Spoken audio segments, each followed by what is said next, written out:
नमस्कार जोहार। आज के इस वीडियो में आप लोग को बताऊंगा एक बड़ी सनसनीखेज खुलासा और प्रूफ के साथ बताऊंगा कि किस तरह से कुर्मियों के प्रति जहर उगलने वाले दो नेत्री यानी कि ज्योत्सना केरकेटा और निशा भगत, जिनका अभी वर्तमान स्थिति में सारा आप देख रहे हैं कि किस तरह से एक तरफ जो एकजुट होकर दो शेरनियां करती थी कि आदिवासी शेरनियां कुर्मी पे बरसी और कुर्मी का विरोध कर रही थी। आपको मैं बता दूं कि निशा भगत और ज्योत्सना केरकेटा जयराम महतो और सुदेश महतो के पार्टी में हुआ करते थे। ज्योत्सना केरकेटा सुदेश महतो के साथ घुमा करती थी और निशा भगत जयराम महतो के साथ घुमा करती थी। लेकिन ये लोग अपना आदिवासिकता याद आई और इनका कहना था कि नहीं, कुर्मी आदिवासी नहीं है, और दोनों बहनें एकजुट हुई। दोनों ने आंसू और जेल कैंप को छोड़ा और एकजुट होकर कुर्मी के विरोध और पार्टी नेताओं के खिलाफ आ गई। आपको मैं बताते चलूं कि लगातार 2-3 महीने तक इन लोगों ने आंदोलन किया। कुर्मी समाज के लोग लगातार एसटी सूची में शामिल होने को लेकर प्रतिवर्ष आंदोलन करते हैं। कहीं पर हुड़का जाम करते हैं संसद भवन में दिल्ली में जाके, तो कभी पटरी पे उतर जाते हैं, तो कभी मोराबादी मैदान में, तो कभी प्रभात तारा मैदान धुरवा में। इस तरह से अनेकों जिला में, कहीं पर हुलहुली टाण में, तो कहीं बंगाल में, तो कभी छत्तीसगढ़ में, तो कभी झारखंड में।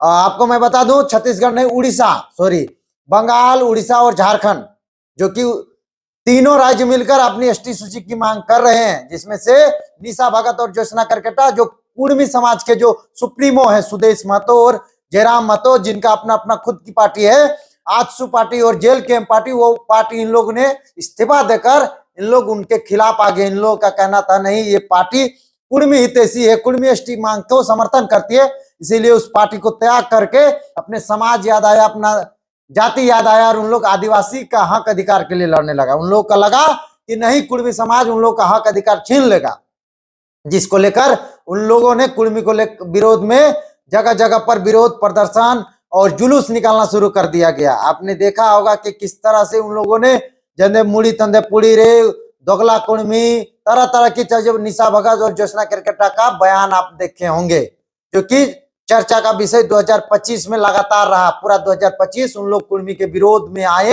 एकजुट होकर। दो शेरनियां, एक निशा भगत, एक ज्योत्सना केरकेटा। निशा भगत ज्योत्सना केरकेटा को आदिवासी समाज की अगुआ कहा जाने लगा। उसके बाद उन लोगों में जब आपसी तनाव अब वर्तमान 2026 में आ गई, 2025 तक उन लोगों का चमकने का समय था, 2026 में उन लोग का धरातल से अब नीचे जा रही हैं। बात यहां आ रहा है कि ज्योत्सना केरकेटा उन्होंने जो ईसाई क्रिश्चियन है उनको बोला कि हमारा धर्म है, और निशा भगत जो है जो सनातन, जो कि सरना सनातन को एक कहा और क्रिश्चियन सरना एक कह रही है ज्योत्सना केरकेटा, और निशा भगत सरना सनातन कर रही हैं।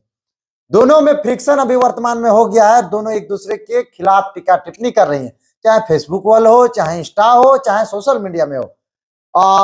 ज्योत्सना केरकेटा खुलकर नहीं निशा भगत के खिलाफ आ रही है, लेकिन निशा भगत जी ज्योत्सना केरकेटा के खिलाफ खुलकर आ रही हैं।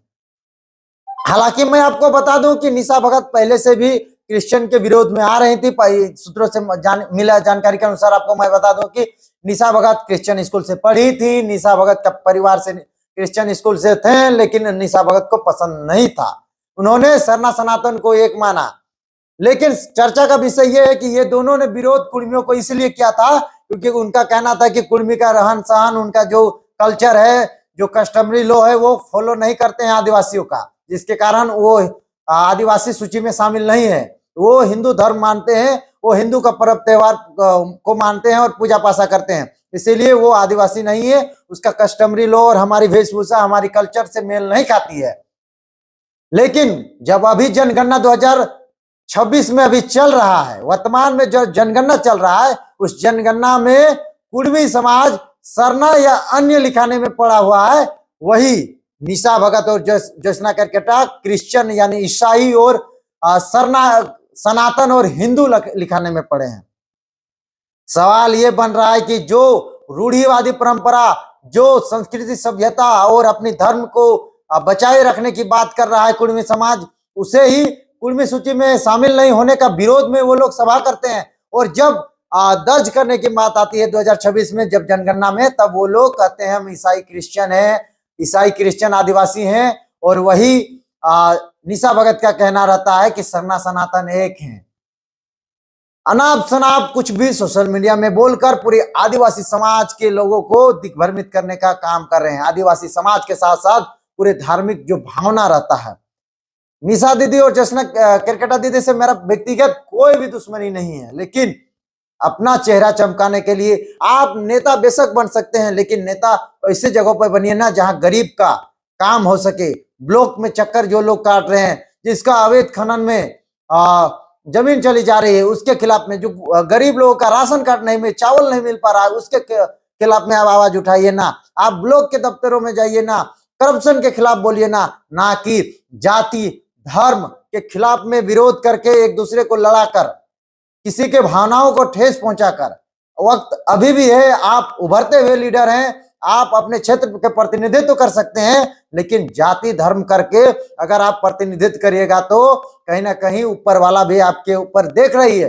सरना माँ देख रहे हैं, क्रिश्चियन वाले भी देख रहे हैं, जो ईसाई जो आप यीशु मसीह भी देख रहे हैं, और भगवान श्री राम भी देख रहे हैं, जो सनातन की बात कर रहे हैं। इसीलिए सबका मालिक कहा जाता है कि एक है, चाहे हिंदू मुस्लिम सिख ईसाई सरना कोई भी हो।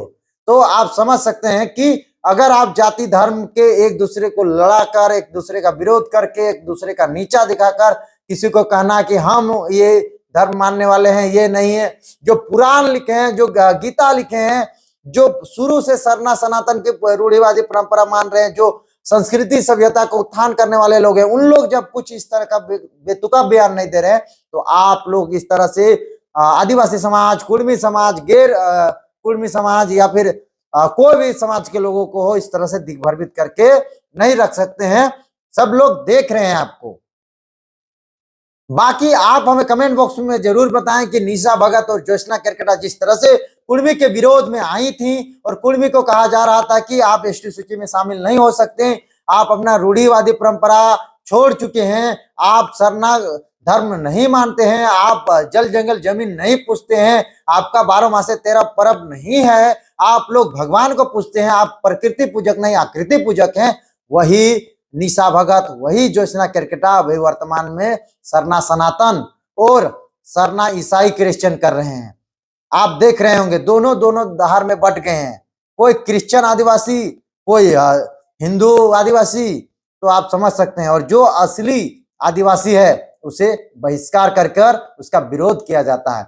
आप हमें कमेंट बॉक्स में जरूर बताएं, क्या निशा भगत दीदी और ज्योत्सना केरकेटा दीदी सही जगह पर राजनीति कर रहे हैं, जाति धर्म के नाम से राजनीति हो सकती, या फिर जमीनी हकीकत? आप दोनों खुटी और गुमला क्षेत्र के हैं, आप अपने खुटी और गुमला क्षेत्र में प्रतिनिधित्व कीजिए, आप बेशक विधायक और सांसद बन सकते हैं। आप हमारी तरफ से, पूरे झारखंड की तरफ से आपकी शुभकामनाएं हैं। तो मैं यही कहूंगा कि अभी वर्तमान में जनगणना हो रही है, और आपको पता ही होगा कि झारखंड सबसे ज्यादा जल जंगल जमीन, खनिज संपदा और रूढ़िवादी संस्कृति और आदिवासियों से भरा पूरा राज्य है।